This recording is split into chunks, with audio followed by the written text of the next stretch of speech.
बिलग्राम मल्लावा की सभी सम्मानित जनता को प्यार भरा नमस्कार। अभी हमारी मौजूदगी आपके जनपद हरदोई की बिलग्राम मल्लावा विधानसभा में है। हमारे साथ समाजवादी पार्टी के राष्ट्रीय प्रवक्ता जितेंद्र कुमार जीतू पटेल जी मौजूद हैं। आज 2027 के चुनाव के बारे में चर्चा करेंगे। पूर्व में समाजवादी पार्टी के जिला अध्यक्ष भी रहे हैं और अभी राष्ट्रीय प्रवक्ता हैं और विधानसभा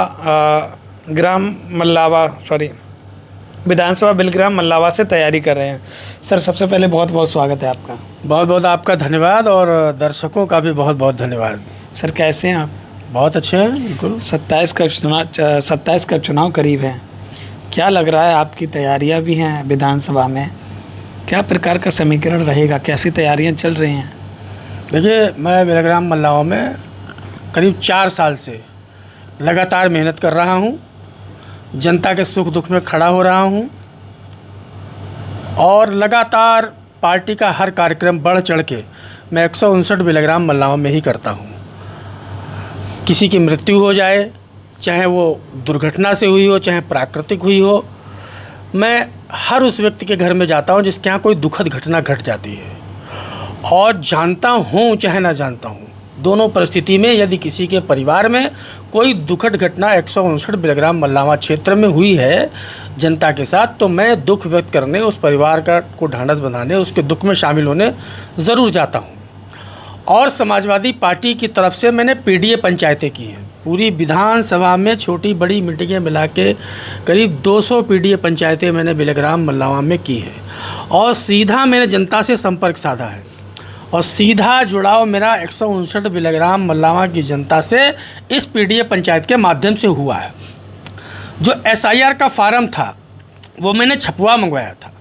लखनऊ से 20,000 फार्म मैंने छपवाया था, जिससे कि एसआईआर प्रक्रिया में इलेक्शन कमीशन की तरफ से कोई कमी न रहे और प्रशासनिक जो अमला है हरदोई का इलेक्शन कमीशन से जुड़ा हुआ, उसकी तरफ से कोई कमी ना रहे और कोई वैध मतदाता का वोट 159 बिलग्राम मल्लावा में न कट सके। इसके लिए हमने एसआईआर फार्म बूथवार जहाँ जहाँ तक मैं पहुँच सकता था पहुँच के मैंने बंटवाए हैं और स्वयं भरवाए भी हैं और स्वयं मैंने एसआईआर के फॉर्म भरे भी हैं और जमा करवाए हैं। उसके बाद फिर दौर आया फॉर्म 6 का, जो नया वोट बनता है। 18 साल के जो बालिग लड़के लड़कियां हो जाते हैं, फिर मैंने वो फॉर्म 6 भी छपवा के मंगाया और फॉर्म 6 भी हमने 159 बिलग्राम मल्लावा में बंटवाया और वो नए वोट बनवाने के लिए भी हमने लोगों को प्रेरित किया। साथ ही हमने कुछ वाहन भी चलवाए थे, 2 वाहन मल्लावा में, 2 वाहन बिलग्राम में, 2 वाहन माधवगंज में, जो इलेक्शन कमीशन के द्वारा घोषित तारीखों को बता रहे थे जनता को। उसमें बता रहे थे अनाउंस करके कि इस डेट से इस तारीख तक एसआईआर फार्म भरा जाएगा, इस तारीख से इस तारीख तक फॉर्म 6 भरा जाएगा। तो ज़मीनी स्तर पर एक विधायक बनने के लिए और विधानसभा का टिकट पाने के लिए और आगे जीत हासिल की जा सके जनता से, मैंने वो हर प्रयास 159 बिलग्राम मल्लावा की विधानसभा में किया है। साथ ही हमारा जो क्षेत्र है 159 बिलग्राम मल्लावा, वो बाढ़ग्रस्त क्षेत्र है। पूरा बिलग्राम में जो सैकड़ों गांव हैं पूरे मल्लावा और बिलग्राम में, जो उससे प्रभावित होते हैं, कुछ ज़्यादा प्रभावित होते हैं, कुछ कम प्रभावित होते हैं। तो हर साल बाढ़ भी वहाँ बहुत आती है, तो हम लोग जाते हैं और वहाँ पर जो भी ज़रूरतमंद लोग हैं बाढ़ पीड़ित, बाढ़ग्रस्त एरिया के, हम सब लोग उनकी मदद भी करते हैं। हर साल हम जाते हैं, लंच पैकेट भी बंटवाते हैं, भंडारा भी करते हैं और भी तमाम तरीके की सामग्री जो दैनिक उपयोग के खाने पीने की है वो भी हम लोग जाके उस बाढ़ ग्रस्त एरिया में जाके जनता की सेवा करते हैं। तो निश्चित तौर पे हमारा जो 4 साल 159 बिलग्राम में तैयारी करते हुए बीता है, वो जनता की सेवा करते हुए भी बीता है और पार्टी के कार्यक्रम करते हुए बीता है और 159 बिलग्राम मल्लावा की जनता के सुख दुख में शामिल होकर भी बीता है। तो हमारी तैयारी पूरी एक अच्छी तैयारी है। भाजपा को कैसे चुनौती देंगे? आपकी हरदोई में, आपकी बिलग्राम मल्लावा में भाजपा मजबूत है, कहीं ना कहीं लगातार जीत रही है। 10 साल से आपके विधायक हैं यहाँ पे, आपकी विधानसभा में बीजेपी के। पूरी हरदोई में सभी सीटों पर भाजपा का कब्जा है, अध्यक्ष जिला पंचायत भी भाजपा के हैं, सब कुछ भाजपा का है। देखिए, जो प्रधानमंत्री नरेंद्र मोदी जी ने देश के युवाओं को जो झूठे सपने दिखाए और देश की जनता के साथ भावनात्मक भ्रष्टाचार किया। Emotional corruption. भावनात्मक भ्रष्टाचार क्या होता है कि जनता से वादा किया जाए और उसको निभाया ना जाए, तो वो भावनात्मक भ्रष्टाचार हो गया। मोदी जी ने 2 करोड़ हर साल नौकरी देने का वादा किया। हमें लगता 13 साल में केंद्र सरकार 1 लाख नौकरी नहीं दे पाई। योगी जी ने अलग वादे किए, मोदी जी ने अलग वादे किए और दोनों लोग वादे तक ही सीमित रहे, उनको कंप्लाइंस नहीं किए, उनको लागू नहीं किए। और यही कारण था कि 2024 में समाजवादी पार्टी ने इनको बुरी तरह से हराया और लोकसभा का चुनाव बीजेपी के हराने के बाद अब समाजवादी पार्टी 2027 में सरकार बनाने जा रही है। प्रचंड बहुमत सरकार बनाने हम जा रहे हैं और कोई चुनौती बीजेपी की है ही नहीं समाजवादी पार्टी के सामने। कोई चुनौती नहीं है। कोई चुनौती नहीं। इनको 100 सीट के नीचे समाजवादी पार्टी का पीडीए विचारधारा, पीडीए नारा और जिस पीडीए विचारधारा के तहत हम टिकटों का बंटवारा करते हैं, हर समाज, हर वर्ग, हर संप्रदाय के लोगों को लोकसभा में माननीय राष्ट्रीय अध्यक्ष जी ने टिकट दिया और विधानसभा में भी देंगे। और देखना आप परिणाम 2027 में बीजेपी 100 सीट के नीचे होगी और समाजवादी पार्टी की प्रचंड बहुमत सरकार होगी और माननीय अखिलेश यादव जी उत्तर प्रदेश के मुख्यमंत्री। आपने पीडीए का नाम लिया, भाजपा कहती है कि पीडीए आपको अब याद आ रही है, जब सरकार में थे तब पीडीए कहाँ था?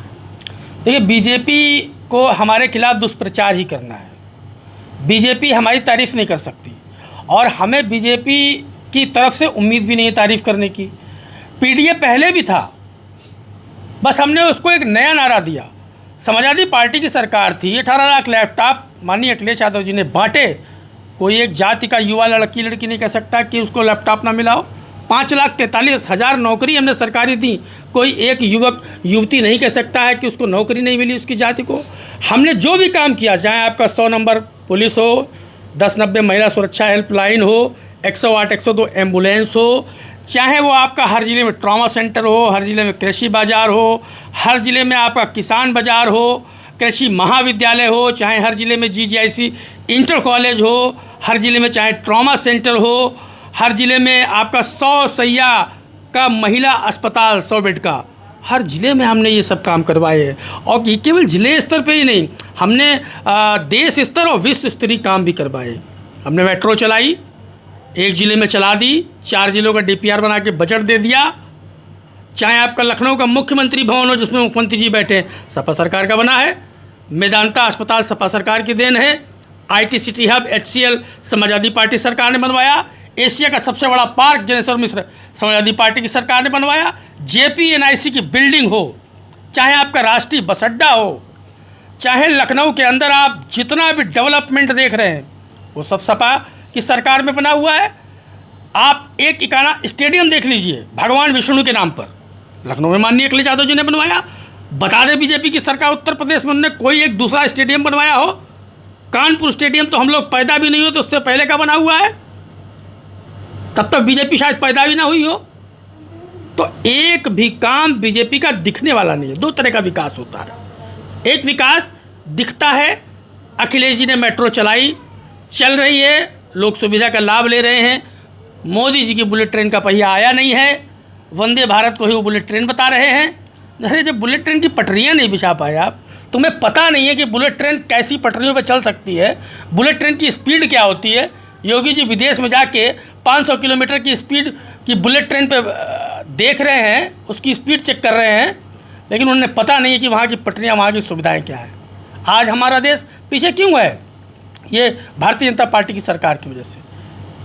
आप देख लीजिए कितना 50 लाख करोड़ कर्ज था देश पे, आज 250 लाख करोड़ कर्ज हो गया देश पे। किया कुछ नहीं। डेवलपमेंट के नाम पर क्या हुआ है? केवल झूठी बातें, फरेबी वादे, न रोजगार है, न लोगों के पास नौकरी है और महंगाई से पूरे देश की जनता त्रस्त है। गरीबी और अमीरी की खाई गहरी हुई है बीजेपी सरकार में। गरीब और गरीब, अमीर और अमीर हुआ है। तो हमारे काम तो इतने ज़्यादा हैं, लोहिया आवास से लेके जनेश्वर मिश्रा क्या नाम आपका सुंदरीकरण गांव का, तमाम ऐसे काम हैं जो हम गिनाएंगे तो पूरा दिन निकल जाएगा। तो अखिलेश जी ने जो विकास काम किए वो बहुआयामी विकास काम थे। अलग बात है जनता उनको उस समय नहीं समझ पाई, लेकिन 2024 में आखिर जनता ने समझा और पीडीए का नारा भी आया और हमने बीजेपी की वो सीट हरा दी, अयोध्या की सीट, जहाँ पे सुप्रीम कोर्ट के आदेश पर भगवान राम का मंदिर बना और उसका श्रेय इन भाजपा के लोगों ने लिया। और भगवान राम के मंदिर में इन लोगों ने चंदा और चढ़ावा भी चुरा लिया भाजपा के लोगों ने। सोचिए, ये लोग जो भगवान राम को नहीं छोड़े, और यही वजह थी कि 2024 में भगवान राम देख रहे थे कि लोग चंदा चुरा रहे हैं, ये बीजेपी के लोग हमारे नाम पर वोट मांग रहे हैं देश की जनता से, वही हमारे दान पात्र से चंदा चुरा रहे हैं। उसका परिणाम क्या हुआ? भगवान राम ने उठा के बीजेपी को अयोध्या में पटक दिया और बीजेपी वो सीट हार गई जो कभी जीवन में नहीं गंवाना चाहती थी। कभी चाहती नहीं है बीजेपी अयोध्या सीट हार जाए, बद्रीनाथ सीट हार जाए, चित्रकूट धाम सीट हार जाए। अरे मथुरा में तो एक्टर खड़ी कर दी, आपके मेरठ में वो नकली राम चुनाव हारते हारते बच गया, नहीं तो उनका पूरा भांडा ही फूट जाता। भगवान राम के नाम पर जो ये रंग बिरंगी राजनीति करते हैं, ये लोग नफरती लोग हैं। जैसे ही कोई डेवलपमेंट की बात करता है तो ये बात करते हैं हिंदू मुस्लिम की। जब कोई इनसे रोजगार मांगता है, नौकरी मांगता है, सवाल पूछता है नौजवान, तो ये कहते हैं पाकिस्तान और हिंदुस्तान। पाकिस्तान, मुस्लिम, मस्जिद, जिन्ना, और ये 5-6 शब्द अगर बीजेपी वालों को बच्चों की कसम दे दिया कि तुमको 5 शब्द नहीं बोलने हैं, तो ये भाषण ही नहीं दे पाएंगे। भाषण ही नहीं दे पाएंगे बीजेपी के लोग अगर पाकिस्तान, जिन्ना, मस्जिद और आपका कब्रिस्तान, ईद, बकरीद ये शब्द ना लें। ये सब राजनीति इसी के इर्द गिर्द करते हैं। मंदिर मस्जिद में भेद पैदा करेंगे, हिंदू मुसलमान में भेद पैदा करेंगे। अरे हमारा देश आज़ाद कराया क्रांतिकारियों ने, इन भाजपाइयों को क्या है? ये लोग तो अंग्रेज़ों की मुखबिरी किया करते थे, पेंशन लेते थे। इनका एक भी पुरखा ऐसा जो देश की आज़ादी में खड़ा रहा हो? इन लोगों ने देश के तिरंगे का विरोध किया था। भारत छोड़ो आंदोलन जो हुआ था, अंग्रेज़ों भारत छोड़ो आंदोलन, उसका इन लोगों ने विरोध किया था। और जब देश आज़ाद हुआ था तो इन लोगों ने देश की आज़ादी का भी विरोध किया था। ये वो भारतीय जनता पार्टी के लोग हैं, ये वो भारतीय जनता पार्टी के लोग हैं जिन्होंने बाबा साहब के द्वारा बनाए गए संविधान को जलाया था और पूरे देश में बाबा साहब की अर्थी निकाली थी, पूरे देश में बाबा साहब के पुतले फूके थे। आज ये दलित हितैषी बनेंगे, आज ये हिंदू और मुस्लिम के बीच विभेद पैदा करके राजनीति करेंगे। ये राजनीति देश में आज युवाओं ने ख़त्म कर दी है। आज जब रोजगार नहीं था, नौकरी नहीं थी, परीक्षा पेपर लीक हो रहे थे, ऐसी परिस्थिति में पूरे देश का करोड़ों युवा खड़ा हो गया। और जब मोदी जी को लगा, पूरी तरह से जब लग गया कि अरे ये तो लाठी खा के भी युवा हट नहीं रहा, ये वो जेन जी नहीं है जो एक लाठी पर कहावत है ना, एक पुलिस की लाठी पर 1000 लोग भागते हैं आंदोलन में। वो जेपी आंदोलन की याद उन नौजवानों ने दिला दी। और जब मोदी जी को लगा ना तो ये लाठी खा के भाग रहा, न पैलेट गन की गोलियां खा के भाग रहा है, न आंसू गैस के गोले खा के भाग रहा है, मोदी जी को लग गया कि अब अगर लाठी चलाई तो कुर्सी शिक्षा मंत्री की नहीं, प्रधानमंत्री नरेंद्र मोदी जी की जाएगी। तब उन्होंने शिक्षा मंत्री प्रधान को इस्तीफा दिलवाया, अपनी कुर्सी बचाने के लिए मोदी ने। लड़कियों के साथ कितना बुरा बर्ताव हुआ, लड़कियों के गुप्तांग पर डंडा मारा गया। बताइए, हमारे देश में आप बेटी बचाओ बेटी पढ़ाओ का नारा देते हो, बेटी सम्मान की बात करते हो, और दूसरी तरफ बेटियों के साथ इतनी गंदी हरकत आपके अधिकारी करते हैं और उन अधिकारियों पर कोई कार्रवाई नहीं करते हो आप। और फिर आके हेलो फ्रेंड कह के देश के लोगों को, युवाओं को क्या नाम माफ़ कर दिया। अरे आप कौन होते हैं माफ़ करने वाले? आपको देश का युवा नहीं माफ़ करेगा जी। आपने लाठी चलाया, गोली चलाया, AK-47 से गोली मरवाया, आप माफ़ी में आप माफ़ी मांगिए? आप देश के युवाओं को माफ़ कर रहे हैं। अरे किसने कहा था कि आप माफ़ कर दो? अरे वो नहीं आपको माफ़ करना चाहते, आप कौन होते हैं माफ़ करने वाले? तो अब ये स्थिति पैदा हो गई है देश में। ना तो प्रदेश में कोई बीजेपी की सरकार चाहता है और ना ही सेंट्रल गवर्नमेंट में कोई बीजेपी की सरकार चाहता है। अच्छा, 2027 में क्या लग रहा है, सपा आ रही है, कितनी सीटों पे आएगी? प्रचंड बहुमत से 300+ सीटों के साथ समाजवादी पार्टी सरकार बनाने 300+ सीटों के साथ। हरदोई की 8 विधानसभा सीटों पे सब की सब सीटें हम हरदोई की जीतने जा रहे हैं। सभी, कोई सीट जीतने वाले नहीं है इस बार। जो हरदोई की सीट अपनी बपौती समझते हैं, इस बार उनका भी सुपड़ा साफ होने जा रहा है। क्योंकि 1 लाख जो फर्जी वोट उन्होंने बनवा के रखा था जिले में, वो SIR में कट गया है। तमाम विधानसभाओं का 5000 वोट वहाँ का, 5000 वोट वहाँ का, 5000 वोट वहाँ का, इस तरीके से करीब 1 लाख वोट इन्होंने यहाँ पे फर्जी हरदोई में बनवा के रखा था। इसी वजह से सब जीत रहे थे चुनाव, लेकिन अब वो स्थिति नहीं है। वो फर्जी नकली वोट SIR में समाजवादी पार्टी के कार्यकर्ताओं ने, इलेक्शन कमीशन ने उसको पूरी तरीके से हम लोगों ने जांच पड़ताल करके जो फर्जी वोट थे वो सब कटवा दिए।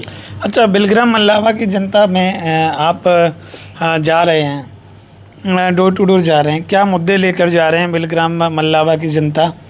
क्या कैसे भरोसा करे आप पे, देखिए अगर आपको सपा टिकट देती है तो? देखिए, बिलग्राम मल्लावा हमारा घर है, हमारा गांव कुरसठ पड़ता है, बहुत बड़ा गांव है, नगर पंचायत है, वहाँ प्रधानी भी है और नगर पंचायत का अध्यक्ष का चुनाव भी होता है। गांव हमारा कुरसठ है, कुरसठ खुर्द के नाम से कहते हैं, और हमारा देवनपुर जो है ननिहाल है। जो हमारा गांव है वो माधवगंज ब्लॉक में है और जो हमारा ननिहाल है वो मल्लावा ब्लॉक में है। तो हमारा तो वो घर है, ददियाल भी है और ननिहाल भी है, तो हम तो वहाँ के एक पारिवारिक सदस्य हैं। शिक्षा जरूर हमारी लखनऊ विश्वविद्यालय में हुई है, वहीं से हमने ग्रेजुएशन किया है, पोस्ट ग्रेजुएशन किया है, LLB की है, PG diploma in social duties human rights का कोर्स किया है। लेकिन हमारा गांव से, खेती से, किसानों से पुराना हमारा पारिवारिक लगाव रहा है। हम लोग पुराने खेतिहर रहे हैं, ज़मींदार रहे हैं। हमारे बाबा के पास वहाँ पे बहुत खेती, आज भी हमारे पास खेती है, और हमारे पिताजी भी खेती किसानी से जुड़े रहे। बाबा हमारे अधिवक्ता थे, सीनियर अधिवक्ता थे हरदोई के, पिताजी भी हमारे सीनियर अधिवक्ता थे। तो हम लोग तो गांव से जुड़े हुए हैं, और पढ़ाई के बाद हम लगातार बिलग्राम मल्लावा विधानसभा में सक्रिय हैं। 4 साल से तो हम हर तरह से जनता की सेवा में मौजूद हैं, हर तरीके से प्रचार के माध्यम से, सुख दुख में शामिल होके, और पार्टी के कार्यक्रमों से लेकर हर तरह से हम वहाँ पर उपलब्ध हैं। और सबसे बड़ी बात, हम 25 साल पुराने सोशलिस्ट हैं। कोई एक व्यक्ति अगर किसी दल में 25 साल समय दे देता है तो वो निश्चित तौर पे पार्टी के प्रति सबसे समर्पित सिपाही होता है, जो बिना धोखा दिए, बिना दल बदले और बिना कोई व्यवसाय किए। अरे हम तो पुश्तैनी मजबूत हैं, वो तो हमारे पिताजी बाबा जी ज़मींदार थे, और हम लोग पुराने मजबूत हैं। व्यवसाय तो हमने कोई बनाया नहीं, जो बाबा पिताजी के समय से चला आ रहा है। खेती और हमारे शहर में जो भी हमारी मार्केट या जो भी हमारा ज़मीन जायदाद है वो सब हमारे बाबा पिताजी का दिया हुआ। हम तो राजनीति में कभी कुछ कमाए ही नहीं, सिर्फ राजनीति में अपने पिताजी और बाबा जी के कमाए धन से संघर्ष करते रहे, समाज सेवा करते रहे, जनता के सुख दुख में खड़े रहे। और हमारी आगे भी इच्छा नहीं है कि हम विधायक बन जाएँ तो हमारा बहुत बड़ा अरबपति बनाने का हमारा कुछ सपना हो। हम लोग राजनीति में सेवा के लिए आए हैं, सेवा भाव के लिए राजनीति में आए हैं। वरना 25 साल में तमाम सरकारें आई हैं, बसपा की भी आई है, भारतीय जनता पार्टी की लगातार 2 बार से सरकार है। अगर हम स्वार्थी होते, अगर हम धोखेबाज होते, या हमारा लक्ष्य पैसा कमाना होता, तो हम तो जिला अध्यक्ष रहे समाजवादी पार्टी के, राष्ट्रीय प्रवक्ता रहे, तमाम बीजेपी की तरफ से ऑफर भी आए। लेकिन हम लोग वैचारिक लोग हैं, समाजवादी थिंकर है, सोशलिस्ट वैचारिक लोग हैं। हम लोग पैसा कमाने के लिए राजनीति में नहीं आए हैं। जो भी है समाजवादी पार्टी के लिए है, जो भी आगे होगा समाजवादी पार्टी के लिए होगा। हम लोग जनता की सेवा के संकल्प के साथ राजनीति में आए हैं। अगर स्वार्थी होते दल बदल के हम भी बीजेपी के नेताओं की चाटुकारिता करते, बड़े बड़े मंत्री विधायक सांसदों की, और ठेका करते, तमाम काम करते, करोड़ों रुपया पैदा करते।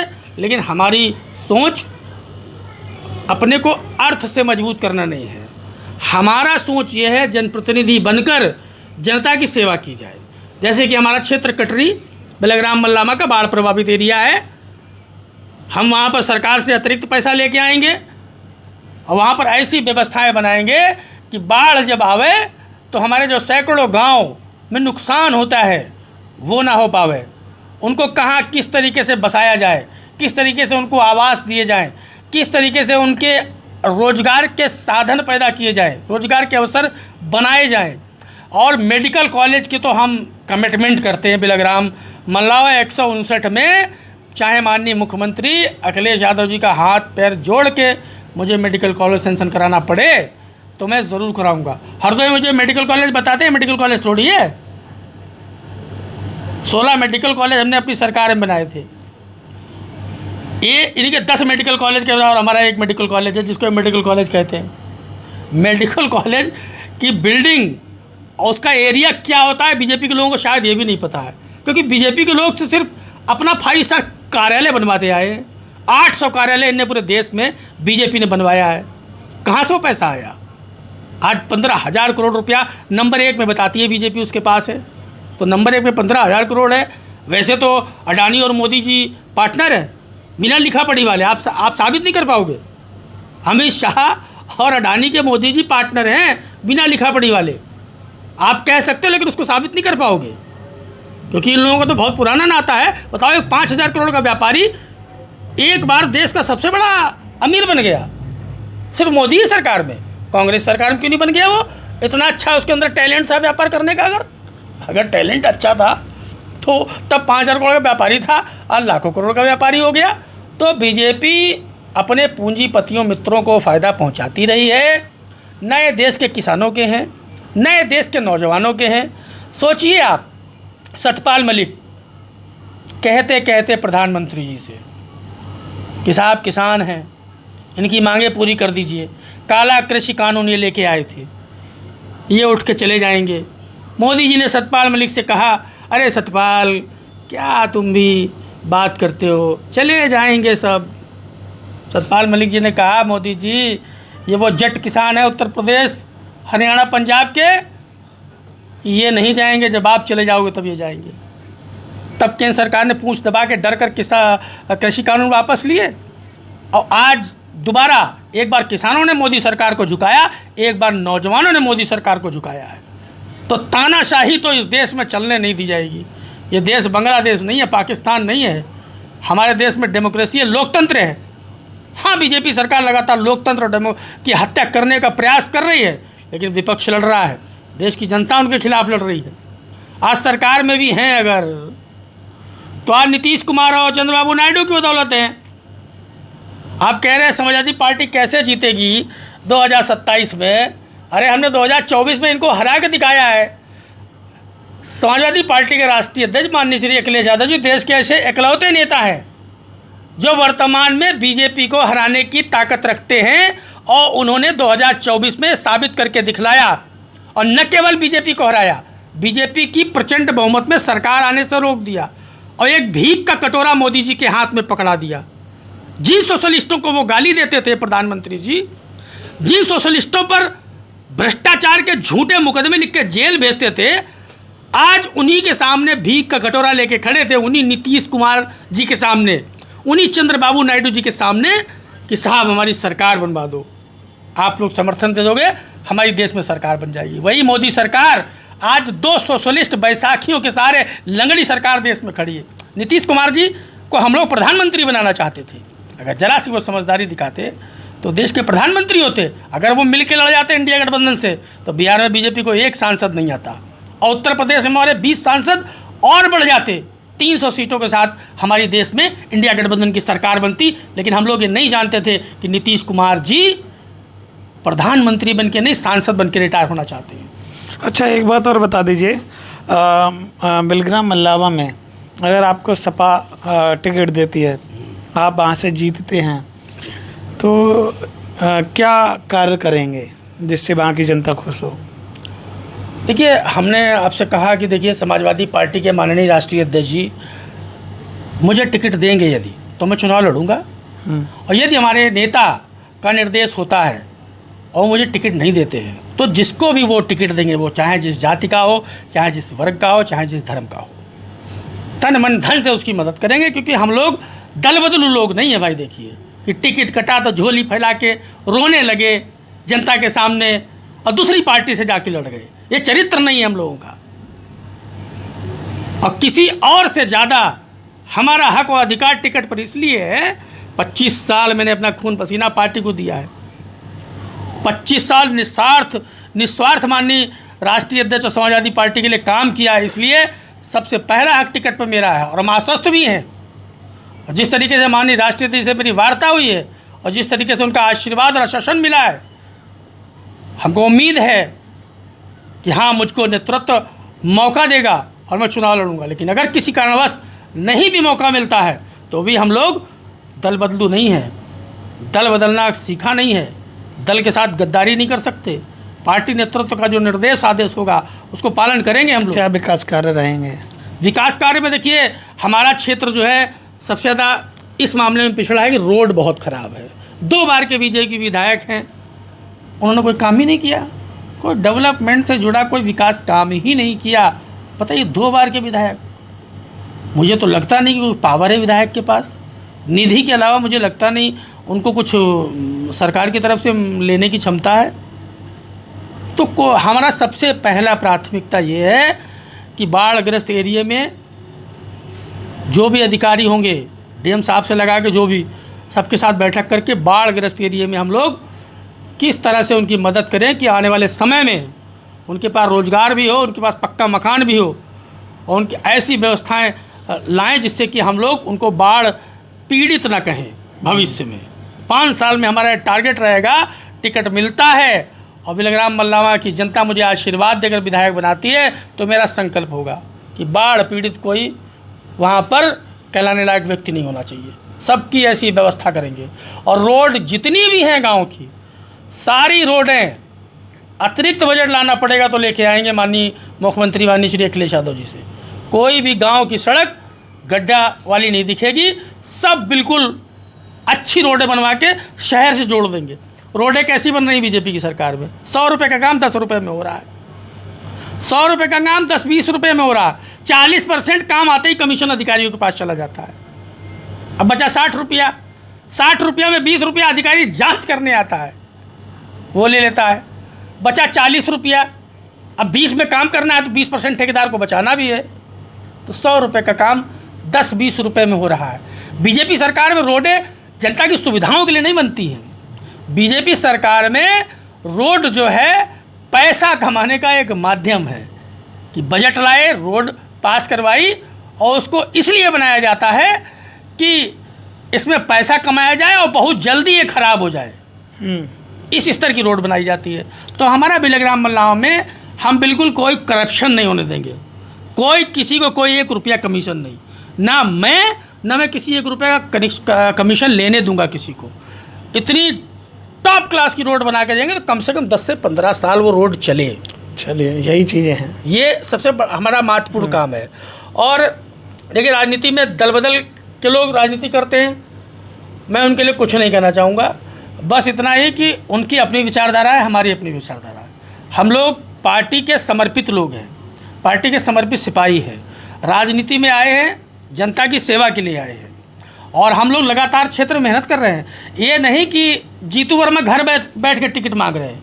हम केवल अपने पोर्टफोलियो की वजह से टिकट मांग रहे हैं कि नहीं, हम समाजवादी पार्टी के राष्ट्रीय प्रवक्ता हैं इसलिए मुझे टिकट दे दीजिए, या हम समाजवादी पार्टी के जिला अध्यक्ष रहे हैं इसलिए आप मुझे बिलग्राम मल्लावा से टिकट दे दीजिए। नहीं, इस सब के अतिरिक्त 4 साल मैं बिलग्राम मल्लावा की विधानसभा की जनता के बीच रेगुलर हूँ, और 2012 से मेरा आना जाना वहाँ लगातार जनता संपर्क है।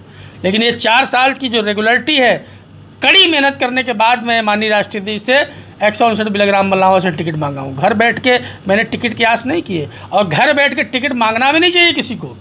राजनीति में जो जनता के बीच रहता है वही सफल होता है, और आज यही वजह है कि आज 159 बिलग्राम मल्लावा में मुझे जनता का लगातार आशीर्वाद और प्यार मिल रहा है।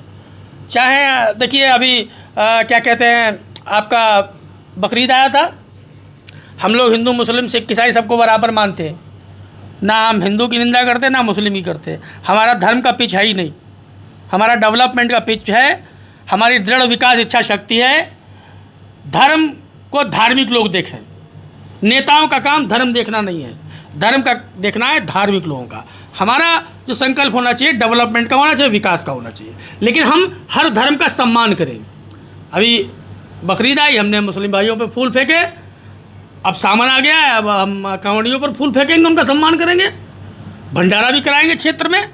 तो हमारी सोच सबके लिए बराबर है, कहने का मतलब हम लोग किसी को भेदभाव की दृष्टि से किसी भी जाति वर्ग संप्रदाय धर्म को नहीं देखते हैं। और यही वजह है, देखिए हमारे रामाचार्य वर्मा जी, हम तो उनको महापुरुष कहेंगे, ऐसे सम्मानित व्यक्ति थे, 3 बार निर्दलीय जीते, जनता उनको खुद अपने पैसे से चुनाव लड़वा देती थी। आज कोई ज़रूरी नहीं कि आपके पास 10 करोड़ रुपए होंगे तभी आप बीजेपी को हराओगे। आप जनता के बीच रहोगे। हमारे नेता माननीय अखिलेश यादव जी ने ये कहा था कि जो जनता के बीच सबसे ज़्यादा रहेगा, जो SIR फॉर्म भरवाएगा, PDA पंचायत करेगा, जो फॉर्म 6 भरवाएगा और जो जनता के सुख दुख में खड़ा होगा, हम उसको टिकट देंगे। तो हम तो माननीय राष्ट्रीय अध्यक्ष जी के हर निर्देश का पालन करते आए, पार्टी के हर निर्देश का पालन करते आए, और आने वाले समय में माननीय राष्ट्रीय अध्यक्ष जी पार्टी मुझे टिकट देगी तो मैं जनता के आशीर्वाद से चुनाव जीत कर आऊँगा। और वहाँ का समीकरण भी यही है। देखिए, वहाँ पर 95% कुर्मी समाज का विधायक बनता आया है। हम इसलिए ऐसा नहीं कह रहे हैं कि हम दूसरी जाति को मौका नहीं देना चाहते। हमने PDA का नारा दिया, 2024 में हर जाति को मौका दिया। 10 टिकट हमने कुर्मी सांसद बनाए, 10 कुर्मी को टिकट दिया सांसद का, 7-8 जीते भी हमारे उसमें। और हर पिछड़े समाज के जाति के लोगों को हमने टिकट दिया, हर दलित समाज में जाति के लोगों को टिकट दिया, सवर्ण समाज में जितने लोग थे हमने उनको भी टिकट दिया। तो PDA का तो मतलब ही यही है। हमने मुस्लिम समाज, यादव समाज को टिकट दिया, उनको कम दिए, क्योंकि हमको सबको लेके चलना है और सबको हमने बराबर भागीदारी दी, और इसमें भी हम बराबर भागीदारी देंगे। अगर 159 बिलाग्राम मल्लाओं में कुर्मी समाज का कैंडिडेट समाजवादी पार्टी से लड़ेगा, और जो कि इतिहास रहा है कि कुर्मी विधायक 95%, बाकी अन्य 5% में, तो वहाँ का समीकरण यही है। बाकी इसका कहने का मतलब ये नहीं है कि हम दूसरी जात को मौका नहीं दें। और तमाम विधानसभाएं हैं हरदोई में और उत्तर प्रदेश में भी है। पिछड़े समाज के हर जाति समाज वर्ग के लोगों को, दलित समाज के हर जाति के लोगों को, श्रवण समाज के हर जाति के लोगों को समाजवादी पार्टी टिकट देने जा रही है 2027 में। और यही हमारा सरकार बनने का फार्मूला है। और 2027 में माननीय अखिलेश यादव जी के नेतृत्व में PDA की सरकार बनेगी। बीजेपी कोई चुनौती नहीं है। बीजेपी को 100 सीट के नीचे ये उत्तर प्रदेश की जनता ले जाके रख देगी। ये हम आपसे बिल्कुल पूरे विश्वास के साथ कहना चाहते हैं। चलेगा, बहुत बहुत धन्यवाद। आपने देखा बिलग्राम मल्लावा के समाजवादी पार्टी के नेता मौजूद थे। 2027 की चुनावी तैयारी बताई है और कहीं ना कहीं सभी सीटों को जीतने का दावा किया है। हरदोई की 8 विधानसभा सीटों को और कहीं ना कहीं बिलग्राम मल्लावा भी जीतने का दावा किया है। अब आपको तय करना है, क्या लग रहा है आपको, क्या समाजवादी पार्टी बिलग्राम मल्लावा में वापसी कर पाएगी या फिर कोई और आने वाला है? कौन आएगा और आपके यहाँ के मुद्दे क्या हैं वो भी आप लोग कमेंट ज़रूर कर दीजिएगा। सर, आपने अपना कीमती समय दिया, बहुत बहुत धन्यवाद आपका। Thank you very much. आपका भी बहुत बहुत धन्यवाद और आपके दर्शकों को भी बहुत बहुत धन्यवाद। सबको प्रणाम। Okay, thank you.